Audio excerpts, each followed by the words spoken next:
Hi, Smart Singers. I'm here with my work wife, Tweena. And she has no idea what I'm going to ask her, but Tweena does something really amazing every day. She does something called the Miracle Morning. And it changes her life. She's a happy, sparkly, amazing human being. And we always talk about what we need to do to set ourselves up for success. So I just want to quickly ask, what do you do in the morning? What is your, quickly, what do you do?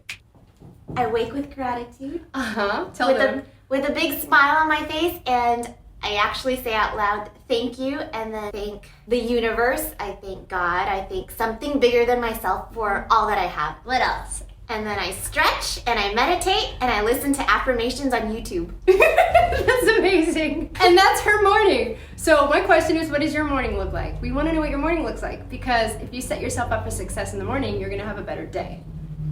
Ain't that the truth? So. And a better life. And a better life. So till then, we love you guys. Mwah. Bye. Bye.